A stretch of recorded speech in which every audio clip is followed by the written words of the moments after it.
Dear friends, welcome to Biblical Parivartana. Once again, welcome to Daily Devotions. దేవుని ప్రేమ ఇదిగో.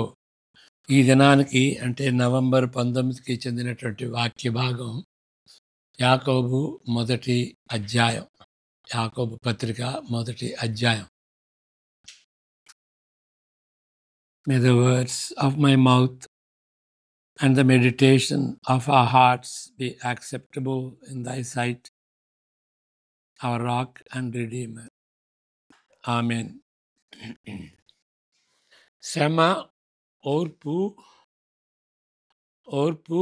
పరీక్ష, నిరీక్షణ అని రోమా 5లో ఉంటుంది కదా. దానికి కీలకమైనది అక్కడ ఓర్పు. ఇక్కడ యాకోబు పత్రిక మొదట్లో ఓర్పు గురించి చెబుతాడు. అది చాలా ముఖ్యమైనటువంటిది, ఓర్చుకోవటం. ఆ దినాల్లో టీకాలు వేసేవాళ్ళు. టీకాలు అని అంటే ఒక ఆవు నుండి లేకపోతే ఎద్దు నుండి స్మాల్ పాక్స్ మశూచిక ఆ యొక్క సీరమ్ని తీసుకుని దాన్ని మన మన శరీరంలోనికి టీకాల ద్వారా ఎక్కిస్తారు. అది మశూచిక యొక్క సీరం. ఏంటండి మసుగిచ్చేసి ఎందుకు అని అంటే మశూచిక రాకుండా ఉండటానికి, స్మాల్ పాక్స్ రాకుండా ఉండటానికి.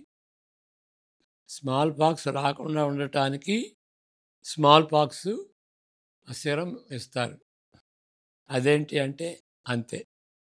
ఎందువల్లంటే మన శరీరంలో ఉన్నటువంటి తెల్ల రక్త కణాలు ఆ యొక్క ఆ మశూచిక వాటిని ఆ కణాలను చూసి దాన్ని ఫైట్ చేసేటువంటి రీతిగా సిద్ధపడతాయి.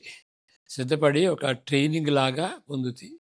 రక్త కణాలు ఎక్కువ ఉంటాయి కాబట్టి ఆ స్మాల్ పాక్స్ ఆ సీరం తక్కువ ఉంటుంది కాబట్టి ఈ తెల్ల రక్త కణాలు అవి గెలుపొందుతాయి. అప్పుడు అది మల్టిప్లై అవుతాయి. ఏ విధంగా అంటే, ఓహో, ఈ సీరము యొక్క స్మాల్ పాక్స్ కణాలు ఈ విధంగా పనిచేస్తాయి అని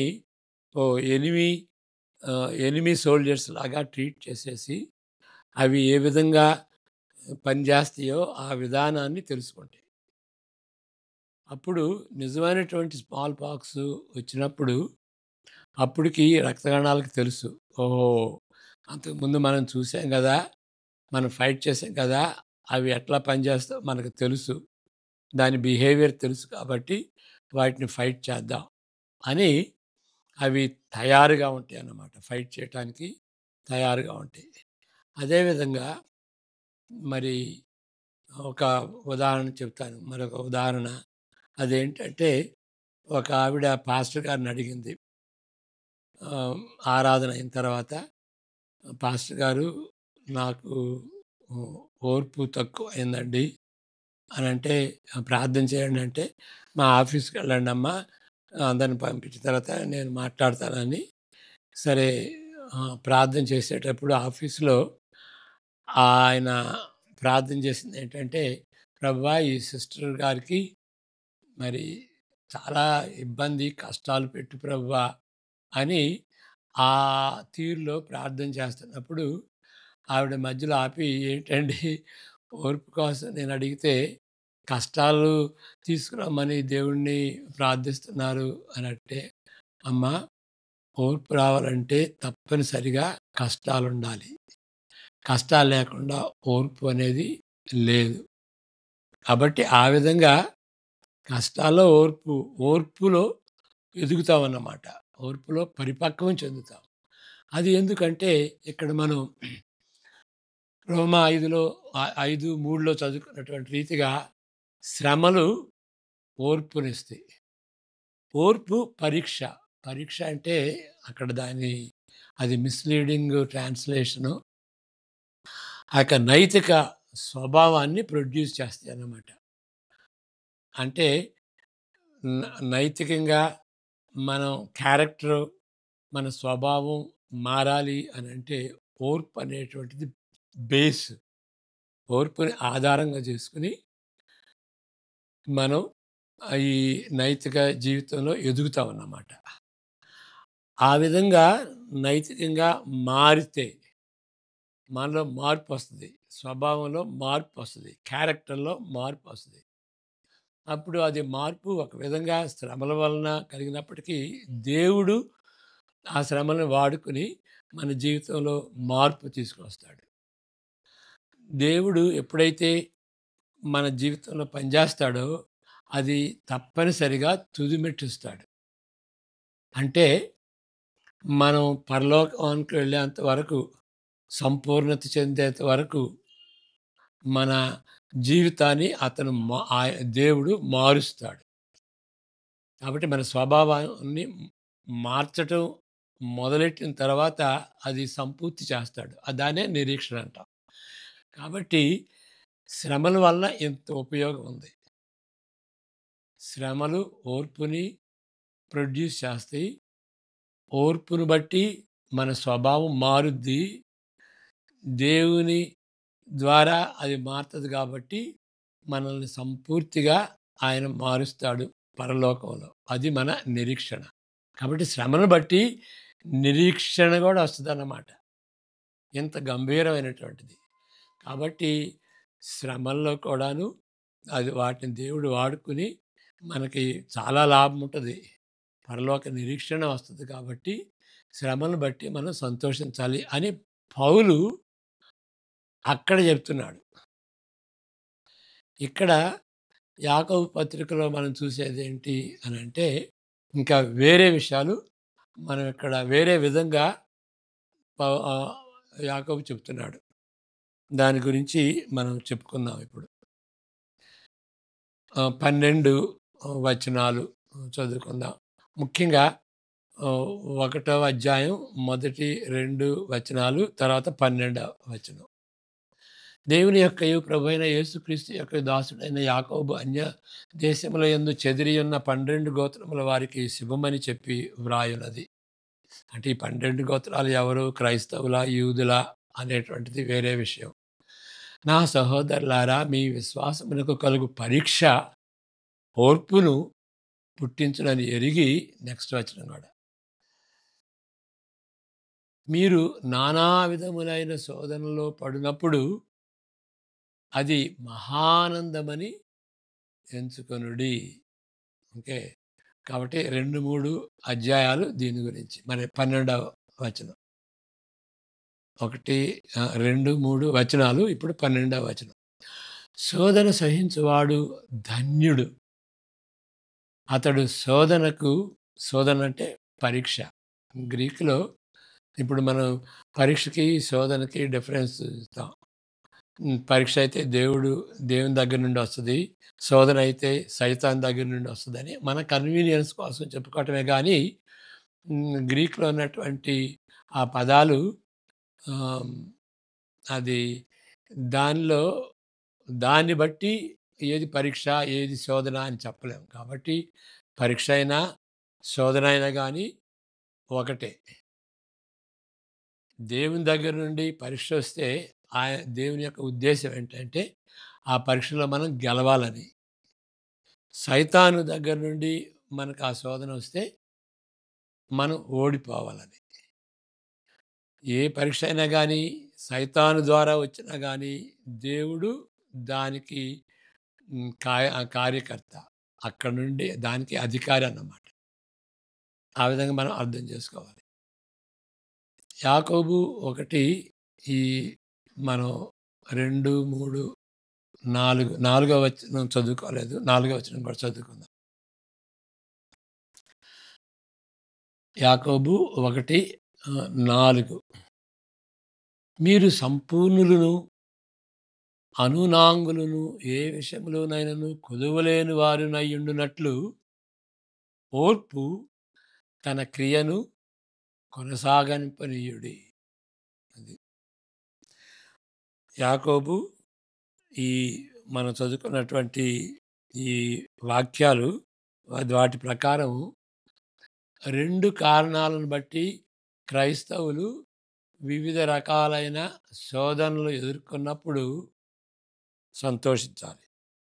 2 కారణాలు ఇక్కడ ఉంటాయి. వాటిని బట్టి ఈ శోధనలను ఎదుర్కొన్నప్పుడు మనం సంతోషించాలి. ఈ 2 కారణాలను బట్టి. ఇతర కారణాలు వేరే చోట చెప్పబడినవి గానీ, ఈ 2 మాత్రం అద్భుతంగా సమగ్రమైనవిగా ఇక్కడ ఆహ్, వివరించబడ్డాయి. అంటే హోలిస్టిక్‌గా, అంటే చాలా అన్ని కోణాల్లో వాటిని వివరించేటటువంటి రీతిగా సమగ్రత అంటారు. టోటాలిటీ, టోటల్‌గా. ఈ 2 కారణాలేంటి? ఈ 2 కారణాలను బట్టి మనం ఏం మనం శ్రమలో వెళ్తున్నప్పుడు సంతోషించాలి. మొదటిది, మన విశ్వాసము పరీక్షించబడినప్పుడు దాని ఫలితము సహనమని మనకు తెలియను కాబట్టి, అంటే మనం పరీక్షించబడినప్పుడు అది సహనం కలుగజేస్తది అని మనకు తెలియను. దాన్ని బట్టి సంతోషించాలి. ఒక విధంగా పరుగుడు పందెంలో అంటే ఇప్పుడు అది నొప్పిగా ఉంటది గదా! మనం పరీక్షించబడినప్పుడు, శ్రమల్లో పరీక్షించబడినప్పుడు ఓకే. ఫలితం అట్లా ఉంటది. కానీ ఆ శ్రమలు గూడా వెళ్ళేటప్పుడు నొప్పిగా ఉంటది. ఓకే. దాని గురించి మంచి సహనం అనేది మంచి మంచి క్యారెక్టర్ బిల్డప్ చేసుకోవచ్చు. కానీ కష్టంగా ఉంటది. మరి దానికి అనాలజీని మనం గుర్తు చేసుకోవాలి. దాన్ని పోలినటువంటి ఒక విషయాన్ని గుర్తు చేసుకోవాలి. అదేంటంటే పరుగు పరుగు పందెంలో పాల్గొనేటువంటి అథ్లీటు ఓర్పును కొనుటకు ఏదో ఒక విధంగా సహించుకుంటాడు కదా! అలాగే క్రైస్తవుడు కూడా సహనాన్ని పెంచుకొనుటకు శోధనను సహించుకుంటాడు. ఓకే. మరి ఇబ్బందికరంగా ఉన్నప్పుడు ఇప్పుడు జిమ్‌కెళ్తారు మనుషులు. వెయిట్స్ లిఫ్టింగ్ గానీ, లేకపోతే ట్రెడ్‌మిల్‌లో గానీ, అది చేసినప్పుడు చాలా కష్టంగా ఉంటది. అయినా గాని ఎందుకు చేస్తాడు? దానివల్ల చాలా లాభం ఉంటది కాబట్టి. ఆ లాభాన్ని దృష్టిలో పెట్టుకొని ఆఫ్‌కోర్స్ వెయిట్ లాస్, మరీ ముఖ్యంగా లేడీస్ వెయిట్ లాస్ కోసమని మరి అంత మంచి లాభం ఉంటది కాబట్టి, కష్టమైనా, నష్టమైనా గానీ దానిలో తప్పకుండా ఆ ఎక్సర్సైజ్ చేస్తారు. కాబట్టి అదే విధంగా క్రైస్తవుడు తన విశ్వాస జీవితంలో సహనాన్ని పెంపొందించుకోవటానికి శ్రమలు ఉపయోగపడతాయి. కాబట్టి శ్రమల్ని సహించుకుంటాడు. సహనము మన స్వభావానికి ప్రాముఖ్యమైన దానిని గానిగా అందిస్తుంది. ఇప్పుడు అది బేస్ అన్నమాట. సహనం ఉంటే ఆత్మీయంగా ఎదుగుతాం. క్యారెక్టర్ మారిపోద్ది. ఒక విధంగా అంటే టూకీగా చెబుతున్నాను. సామాన్యంగా మరి పాశ్చాత్య దేశాల్లో కంఫర్ట్స్ ఎక్కువుంటాయి. కాబట్టి మనకి ఆహ్, ఇప్పుడు మనకి కొంచెం ఎక్కువ కష్టాలుంటాయి అనుకుందాం. ఇప్పుడు ఇక్కడ నుండి ఆహ్, అక్కడ సైనికపురి నుండి ఈ బంజారా హిల్స్ వెళ్ళాలి అనంటే ఎంతో ట్రాఫిక్ ఉంటది. కాబట్టి మరి అంత ట్రాఫిక్‌లో ఉన్నప్పుడు ఒక 5, 10 నిమిషాలు ఆఫీస్‌కి లేట్‌గా వెళ్తామనుకోండి. అతను అర్థం చేసుకుంటాడు. అంటే ప్రతిరోజు ఎళ్తే అది వేరు. ఆహ్, ఎందుకంటే ప్రతిరోజు ఎళ్ళకుండా కొంచెం ముందుగా బయలుదేరాలి ట్రాఫిక్‌ని బట్టి. కానీ ఆ కష్టాలను బట్టి అతను ఓర్చుకుంటాడు. ఆహ్, అంత ట్రాఫిక్ ఉందిలే, మరి పండుగ దినాలు ట్రాఫిక్ ఉన్నదిలే అనేటువంటి ఉద్దేశ్యంతో అతను అండర్‌స్టాండ్ చేసుకుంటాడు. కానీ పాశ్చాత్య దేశాల్లో 5, 10 నిమిషాలు లేట్‌గా వస్తే అది చాలా సీరియస్. అతను 2, 3 నిమిషాలు వెయిట్ చేస్తాడు. అతను రాకపోతే ఇక ఇతను వెళ్ళిపోతాడు. ఏంటండి అంటేను, మరి 2, 3 నిమిషాలు నేను చూసాను. నువ్వెప్పుడో వచ్చావు 5, 10 నిమిషాలంటే. అంటే ఓర్పు అక్కడ ఉండదు. ఎందుకంటే మనం వెళ్ళేటువంటి కష్టాలు ఆయనకి తెలీదు కాబట్టి ఓర్పనేది ఉండదన్నమాట. కాబట్టి ఓర్పు అనేది ఎట్లా వస్తది అంటే కష్టాలను బట్టి వస్తది.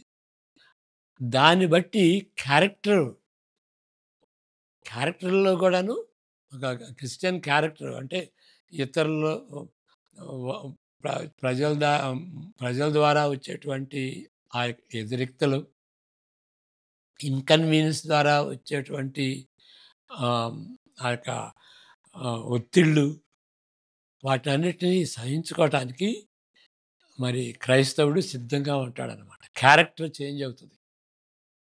ఓకే. కాబట్టి సహనం అనేది క్యారెక్టర్ బిల్డింగ్‌కి చాలా అవసరం. అదే ఇక్కడ యాకోబు పత్రికలో మనం చూస్తాం. అలాగే ఒక క్రైస్తవుడు సహనాన్ని పెంచుకొనుటకు శోధనను సహించుకుంటాడు. సహనము మన స్వభావానికి ప్రాముఖ్యమైన దానిని అందిస్తుంది.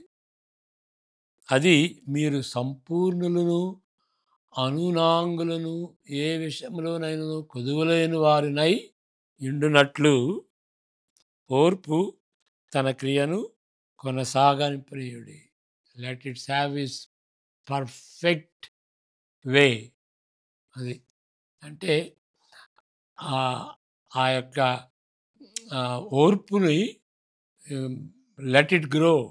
దాన్ని దాన్ని ఎదగనివ్వు. ఓర్పుని ఎదగనివ్వు. అప్పుడు నువ్వు పరిపూర్ణుడవుతావు. ఏ కొరత మన అంగుల్లో ఏ కొరత ఉండదు. సంపూర్ణంగా ఉండాలి.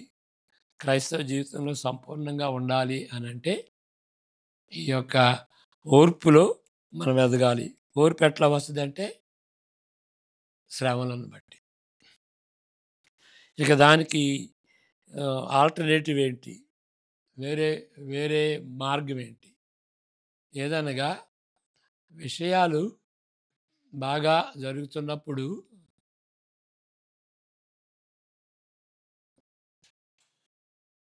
బాగా జరుగుతున్నప్పుడు ప్రభువును ప్రేమించే వ్యక్తిత్వం అంతా అన్నీ బాగున్నప్పుడు, విషయాలు అన్నీ మనకు అనుకూలంగా జరుగుతున్నప్పుడు ఆహ్, ప్రభువుని ప్రేమించేటువంటి వ్యక్తులుగా ఉంటాం.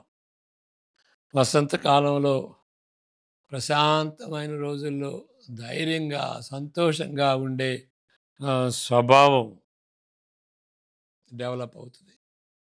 అలా ఆ విధంగా తయారవుతుంది. కానీ దానికి వ్యతిరేకంగా ఒత్తిడిలో స్థిరత్వం గురించి, శారీరక సౌకర్యాలు లేనప్పుడు, ఉపసంహరించబడినప్పుడు, తీసివేయబడినప్పుడు, సంతృప్తి గురించి, హింసను ఎదుర్కొన్నప్పుడు జీవించే దేవునిపై నెమ్మదైన విశ్వాసం గురించి, ఉన్మాద వేగము మధ్య లేదా భారీ నిరాశ మధ్య స్థిరత్వం గురించి కానీ చాలా తక్కువ క్రైస్తవ అనుభవం కలిగి ఉంటారు. అది. ఇది కొంచెం పెద్ద సెంటెన్సు.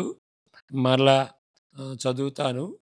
అంటే అన్ని సౌకర్యాలు ఉన్నప్పుడు సంతోషంగా ఉంటాం. మరి ఒత్తిడిలో ఉన్నప్పుడు ఇక ఆ క్రైస్తవ అనుభవం తక్కువైపోద్ది. సన్నగిల్లిపోద్దన్నమాట. క్రైస్తవ క్యారెక్టరు సన్నగిల్లిపోద్ది.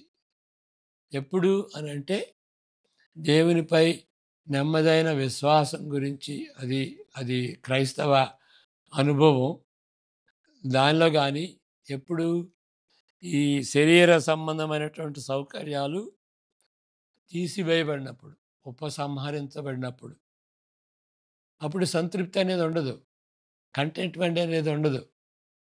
కంటెంట్‌మెంట్ అని మరి సంతృప్తి అనేది చాలా ముఖ్యమైనదన్నమాట. అంటే సౌకర్యాలు ఉన్నా, సౌకర్యాలు లేకపోయినా గానీ ఒకే విధంగా సంతోషించడం అది సంతృప్తి. మరి సంతృప్తి ఉండదు. ఈ శరీర సంబంధమైనటువంటి సౌకర్యాలు లేనప్పుడు, డబ్బు లేనప్పుడు, ఆరోగ్యం కోల్పోయినప్పుడు. ఇల్లు వాకిలి లేనప్పుడు, జాబు పోయినప్పుడు, అప్పుడు సంతోషించేటువంటి సంతృప్తి ఉండదు. అదేవిధంగా హింసను ఎదుర్కొన్నప్పుడు, అంటే దేవుని నమ్మేటువంటి పరిస్థితి ఉండదు. ఉన్మాద వేగం మధ్య, లేదా భారీ నిరాశ మధ్య స్థిరత్వం ఉండదు. అప్పుడు దాన్ని ఎదుర్కొంటే స్థిరత్వం ఉండదు. ఇవన్నీ కూడాను సన్నగిలిపోతాయి. చాలా తక్కువ క్రైస్తవ అనుభవం కలిగి ఉంటాం. అది ఆల్టర్నేటివ్ అన్నమాట. అంటే కష్టాల్లో ఉన్నప్పుడు మనం ఓర్పుగా జీవించడానికి ఇది వేరే మార్గం. ఇక అన్నీ కలిసి ఉంటేనే బాగుంటాం, సంతోషంగా ఉంటాం. అవన్నీ పోతే నిరాశ చెందుతాం. వేరే మాటల్లో చెప్తే, పతనమైన ప్రపంచంలో ఇప్పుడు పరలోకంలో సంపూర్ణంగా ఉంటుంది. ఇప్పుడు మనం ఉన్నది పతనమైనటువంటి లోకం కదా! సహనము మన స్వభావానికి పరిపక్వము, స్థిరత్వము అందిస్తుంది. అంటే ఈ ప్రపంచంలో అంటే అప్పుడు పరలోకంలో ఈ పరీక్ష అవసరం లేదు. పరీక్ష కావాల్సింది ఈ లోకంలోనే, పతనమైనటువంటి లోకంలో ఈ సహనం కావాలన్నమాట. అది ఎట్లా వస్తుంది? శ్రమలను బట్టి వస్తుంది అని యాకోబు నొక్కి చెప్తున్నాడు. సహనము మన స్వభావానికి పరిపక్వాన్ని తీసుకొస్తుంది, స్థిరత్వాన్ని అందిస్తుంది. శోధనలు సహనాన్ని పెంచగలవు. శోధన అంటే పరీక్ష. కాబట్టి యాకోబు చాలా ధైర్యంగా ఈ విధంగా చెప్తున్నాడు. నానా విధమైన శోధనలలో పడినప్పుడు అది మహానందమని ఎంచుకొనుడి. ఇది వికృత రూపం గల నొప్పిని బట్టి సంతోషించేది కాదు. కొంతమంది సంతోషిస్తారు, నీ ఏదన్నా చెయ్యి, వాళ్ళు సంతోషిస్తారు. అలాంటిది కాదు. మరలా వక్ర బుద్ధి గలవారు మ్యాసోకిస్ట్ అంటారు.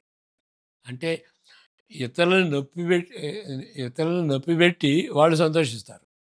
వాళ్ళకి నొప్పిగా ఉంటే, వాళ్ళకి కష్టంగా ఉంటే వీళ్ళు సంతోషిస్తారు. వాళ్ళని మ్యాసోకిస్ట్ అంటారు. అలాంటి సంతోషం కాదు.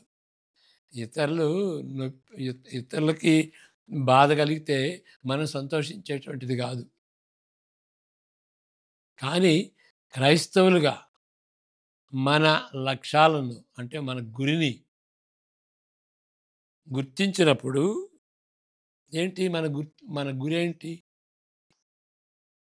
ఇప్పుడు మన గురి ఏంటి? క్రైస్తవుల యొక్క గురి ఏంటి? దేవుని మహిమపరచటం కదా! దేవుని సంతోషపరచటం. ఇక్కడ షార్టర్ క్యాటకిజం అని చర్చ్ ఆఫ్ ఇంగ్లాండ్ వాళ్ళు క్యాటకిజం ఒకటి చేస్తారు. అంటే ప్రశ్నలు ప్రశ్నలు దానికి బ్రీఫ్ ఆన్సర్స్. అంటే ఇక థియాలజికల్గా అదంతా ఆర్గ్యూ చేసి అలాంటిది కాకుండా బ్రీఫ్గా జవాబిస్తారన్నమాట. ప్రశ్న జవాబు, ప్రశ్న జవాబు. ఈ షార్ట్ అంటే సుదీర్ఘంగా ఉండేది ఒకటి, ఇది షార్ట్గా ఉండేది ఒకటి. షార్ట్గా ఉండేటువంటి ఆ క్యాటకిజంలో మొదటి ప్రశ్న ఏంటో తెలుసా? What is the chief end of man? మనిషి యొక్క ముఖ్య లక్ష్యం ఏంటి? ముఖ్య గురి ఏంటి? ముఖ్య ఉద్దేశం ఏంటి ఆయన జీవితంలో? అంటే to to glorify God and to enjoy him forever. To glorify God and to enjoy him forever. ఇక్కడ to enjoy him forever and enjoy him forever అని అంటే దేవుని మహిమపరుస్తూ ఆయన యందు ఆనందించటం, ఆయన యందు సంతోషించటం. ఓకే. వివేక్ ఆనంద, ఇప్పుడు అతను వివేకానంద పేరు వేరే పేరు, కానీ అతను తన ఆత్మీయ జీవితంలో మరి మాస్టర్ చేసినప్పుడు ఆయన ఆనందం పొందాడు, గ్రాడ్యుయేట్ అయ్యాడు అనేటువంటి రీతిగా ఆనంద్ అని పెట్టుకుంటారు. ఆనంద్ అంటే దేవునిలో ఆనందించేటువంటి వ్యక్తి అనేటువంటి ఇదన్నమాట. ఇప్పుడు జాన్ పైపర్ అనే ఆయన ఉన్నాడు. Glorify God by enjoying him forever అని దాని మీద వ్యాఖ్యానిస్తూ ఏమన్నాడంటే, and enjoy him for ever అంటే దే- ఆ, దేవుని మహిమపరచటం, దానితో పాటు దేవుని యందు ఆనందించటం. దాన్ని ఏమంటాడంటే, అండ్ అనే దాన్ని ఇక్కడ ఏ విధంగా వివరిస్తాడు అంటే, అండ్ ఆఫ్ ఇన్స్ట్రుమెంట్ అంటే బై అంటే ఆయనలో ఆనందించటం ద్వారా దేవుని మహిమపరచటం. అంటే దేవునిలో ఆనందించటం అది చాలా గొప్ప విషయం.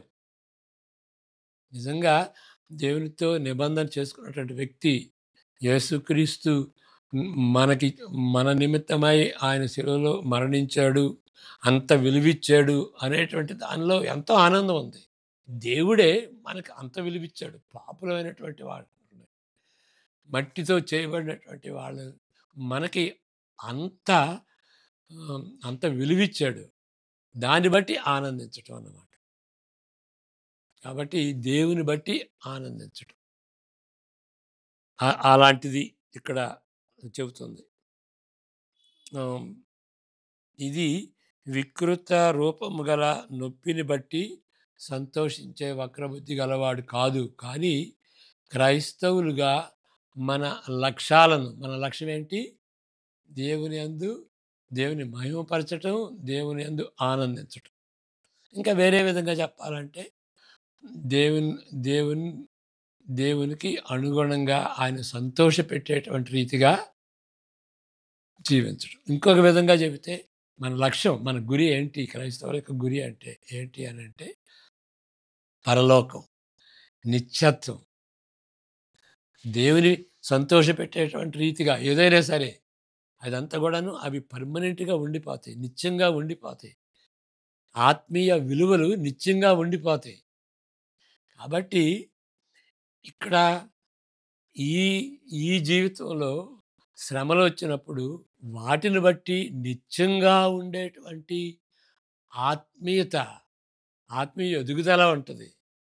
కాబట్టి అది మన గురైతే ఆత్మీయ ఎదుగుదల, దేవుని సంతోషపెట్టటం, దేవుని మహిమపరచటం, పరలోక సంబంధమైనటువంటి వాటిని వెతకటం. అది మన గురి అయితే అది ఇక్కడ చెబుతుంది. లక్ష్యాలు. మన లక్ష్యాలను గుర్తించుకున్నప్పుడు అది మన లక్ష్యం. అది మన యొక్క గురి అని మనం గ్రహించినప్పుడు సంపూర్తిగా తగిన స్పందన. అది. అంటే మనం ఏ విధంగా స్పందిస్తామంటే సంతోషిస్తాం. ఇప్పుడు వక్ర బుద్ధితో సంతోషించేది కాదు. క్రైస్తవుడిగా ఈ యొక్క ఉద్దేశాన్ని బట్టి సంతోషించటం. ఆ విధంగా దాన్ని బట్టి మనం స్పందిస్తామన్నమాట. శ్రమల్ని శ్రమల్లో మనం వెళ్ళేటప్పుడు ఓహ్!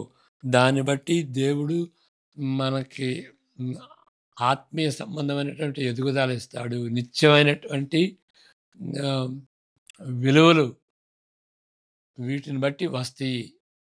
కాబట్టి ఆ విధంగా స్పందించేటువంటి తీరు ఏంటి అంటే సంతోషించడం.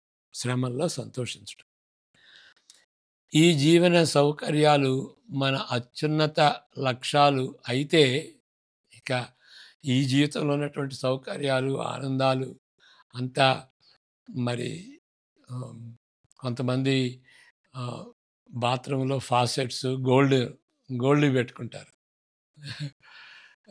డొనాల్డ్ ట్రంప్ లాగా. అంటే డొనాల్డ్ ట్రంప్ ఇక ఎప్పుడు ఈ ఈ జీవితానికే కట్టుబడి ఉన్నాడు. ఆయన విలువలు ఇదే అని నేను చెప్పట్లేదు. అది ఆయన ఇష్టం. ఇన్ గాడ్ వి ట్రస్ట్ అని అంటాడు గదా! మరి కానీ ఇక ఈలోక సౌకర్యాలే అదే మన గురైతే ఈ వాక్య భాగం, యాకోబు చెప్తున్నటువంటి ఈ వాక్య భాగం మనకేం అర్థం కాదు. అదేంటయ్యా! శ్రమల్లో సంతోషించమంటాడు. ఈయనకి అర్థమవుద్ది. ఈ ఈ జీవితానికి సంబంధించినటువంటి ఆహ్, సౌకర్యాలు మనకు గురైతే ఇక యాకోబు చెప్పేది ఏమి మనకు అంతుబట్టదు.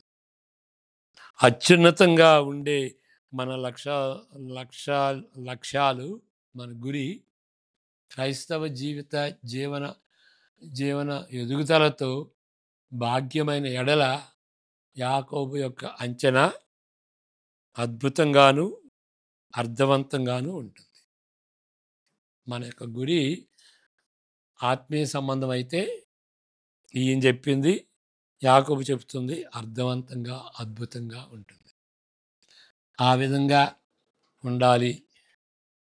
ఇప్పుడు 2 కొరింథీ 1 అధ్యాయం 3, 4లో ఇంకా వేరుగా ఉన్నది. ఎందుకంటే మన కష్టాలులో మన కష్టాలను బట్టి ఎందుకు సంతోషిస్తున్నామంటే ఇతరులు ఇతరులు అలాంటి కష్టాల్లో వెళ్ళినప్పుడు వాళ్ళని ఆదరించడానికి అని అంటాడు. అంటే కష్టాలు సెమినరీ ట్రైనింగ్ లాగా ఉంటాయి. సెమినరీ ట్రైనింగ్‌లో థియాలజీ నేర్చుకుంటాం. కొన్ని సబ్జెక్ట్స్ నేర్చుకుంటాం. కానీ క్రైస్తవ జీవితంలో మరి కష్టాలు అనేది ఒక సెమినరీ ట్రైనింగ్ లాగా ఉంటాయన్నమాట. ఎందుకు అంటే ఆ విధంగా అనుభవించినప్పుడు పాస్టర్ గారు వేరే వాళ్ళకి కౌన్సిలింగ్ ఇచ్చినప్పుడు ఓదార్చగలడు. ఎందుకంటే ఆయన కూడా అదే అనుభవంలో వెళ్ళాడు కాబట్టి. థియలాజికల్‌గా ఏదో ఊత పదాలుగా బైబిల్‌ని తీసుకొని చెప్పటం కాదు. ఒక ఒక వ్యక్తి అనుభవంగా వెళ్ళినప్పుడు అర్థం చేసుకోగలడు. సింపథైజ్ చేయగలడు. ఎంపథైజ్ చేయగలడు. ఓదార్చగలడు. మరి ఇప్పుడు నేను 15 సంవత్సరాలు కడుపు నొప్పితో బాధపడతాను. ఎవరైనా సరే కడుపు నొప్పితో బాధపడేటువంటి వాళ్ళని నా దగ్గరికి తీసుకురండి. నేను వాళ్ళని ఓదార్చి పంపుతాను. యేసుక్రీస్తు కూడా అంతే గదా! హెబ్రీ 4, 15, 16లో యేసుక్రీస్తు మానవుడు వెళ్ళేటువంటి ప్రతి అనుభవంలో వాడు వెళ్ళాడు కాబట్టి ఆయన దగ్గరికి మనం వెళితే మనకి ఔదార్యం దొరుకుద్ది. ఆదరణ దొరుకుద్ది. కాబట్టి ధైర్యంగా వెళ్ళొచ్చు. మన అనుభవమే ఆయన పొందుకున్నాడు కాబట్టి అని హెబ్రీ పత్రికలో మనం చదవగలుగుతాం అన్నమాట. కాబట్టి మనం హ్మ్, పరీక్షలు, ఒత్తిళ్ళు, హింసలు వచ్చినప్పుడు ఏ విధంగా తలంచాలి అని ఇక్కడ యాకోబు మనకు సహాయం చేస్తున్నాడు. ప్రార్థన చేసుకుందాం. యెహోవా నిన్ను ఆశీర్వదించి కాపాడును గాక. తన ముఖ కాంతిని నీపై ప్రకాశింపజేసి నిన్ను కరుణించును గాక. ఆయన తన సన్నిధి కాంతిని నీపై ఉదయింపజేసి నీకు సమాధానము అనుగ్రహించును గాక. ఆమేన్. God bless you.